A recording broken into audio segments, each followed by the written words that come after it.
Last year, I showed you my entire watch collection, and since then, some things have changed. I've sold a few pieces, upgraded, borrowed a few, and then had to send them back, and I've learnt a lot about what I actually enjoy wearing today.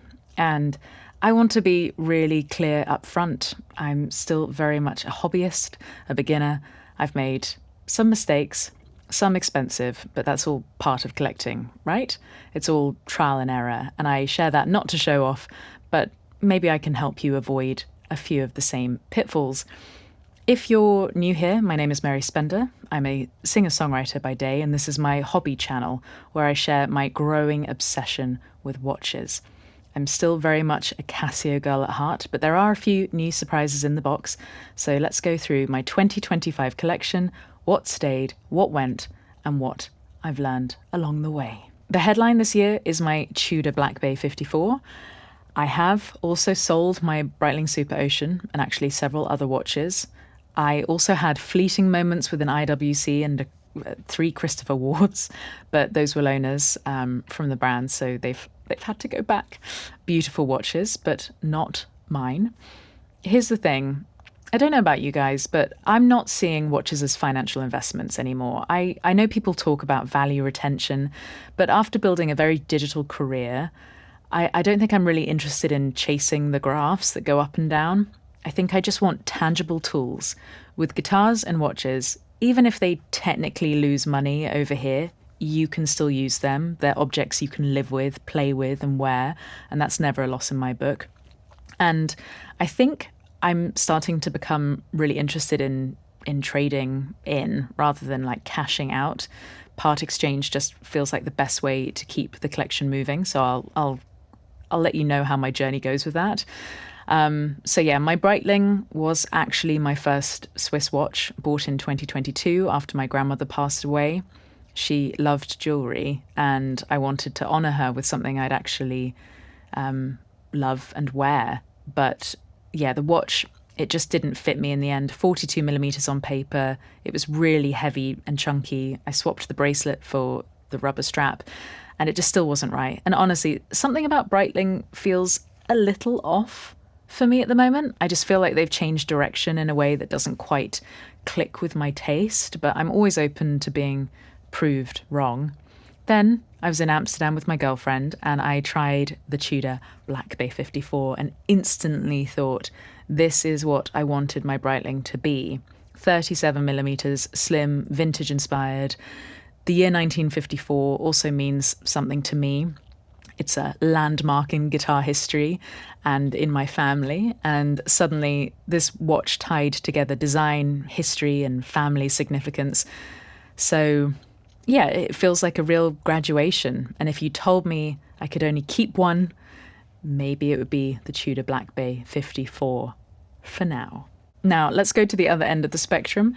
Casio is still the backbone of my collection. Some have gone, though. The Tiffany Blue Casio, the Casio Oak, even the Ed Sheeran collab G-Shock. Fun, but just not ones I was reaching for. What stayed are pieces I really connect with, and my Casio collection has actually grown thanks to gifts from friends. Alex gave me this silver Casio for my birthday. Dan sent me the Databank calculator watch, forever linked with Back to the Future. As part of a care package, which also included a guitar pedal and his vinyl, just such thoughtful boys and gifts. And now I've got the challenge to figure out like what can I get them in return. So please leave me suggestions in the comments. And here's where Casio is brilliant. I wear them traveling and around town when it's not sensible to flash something fancy. They're fun, safe, reliable, and always a conversation starter. Then I still have the John Mayer G-Shock. I thought about selling it, but John Mayer is still, one of my guitar heroes. Some people assume I got into watches because of him, but that's not true. But he did make it feel okay to be public about your absolute nerdery. And I love that he made a G-Shock and then went on to collaborate with Audemars Piguet, which must have been insane for him. Of course, I still have the Casio Royale, 40 quid of pure bond energy, digital, cinematic, indestructible. Casio will always have a place in my collection, playful, affordable, tough, and timeless. One of the most meaningful additions this year is my dad's old Seiko, and not just any Seiko, but the 6139 Pogue. If you know your watch history, you'll know why this is special. In 1973, Colonel William Pogue wore this exact model with its bright yellow dial on the Skylab 4 mission, making it the first automatic chronograph in space. He bought his at a PX, basically a military shop, for about $70 and wore it alongside his official NASA-issued Omega Speedmaster. My dad bought this one in Hong Kong about 40 years ago. He wore it for decades until it broke and ended up shoved in a drawer. Seiko themselves couldn't repair it. A jeweler told me recently that I'd need another Pogue for parts. So right now, it doesn't run. It's scratched, battered, technically dead, and yet it's one of the most precious watches in my collection. Some pieces you own for the movement, others for the design. This one I keep for the story, and it connects my dad's life with one of the coolest chapters in watch history. Honestly, I don't think I'll restore it. I love it exactly as it is, battle scars and all.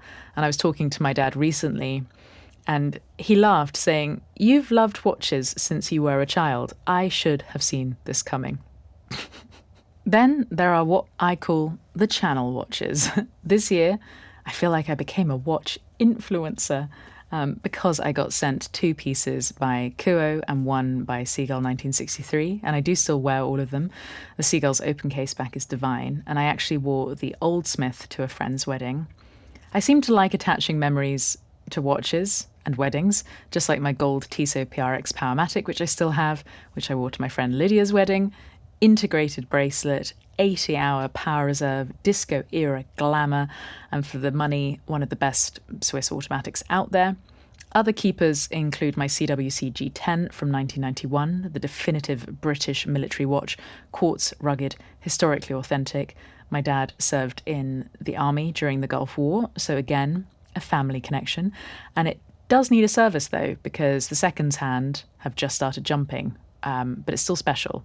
And my 1980s skeleton watch, which I bought while filming with Horological Underground in Bristol, and I wore it to my brother's wedding.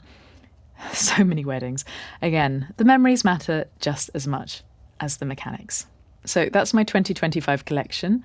A little different to last year, maybe a little more focused. I've sold some, upgraded to the Tudor, added sentimental pieces, and kept the ones that really matter.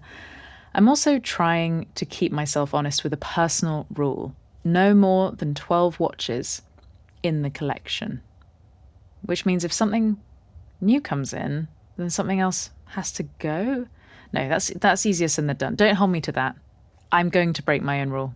And yes, I will actually admit I still wear an Apple Watch for workouts. Maybe that's what got me into this whole mess, because with smartwatches, it makes you feel comfortable wearing a watch, right? And they're not that cheap. You kind of invest in them.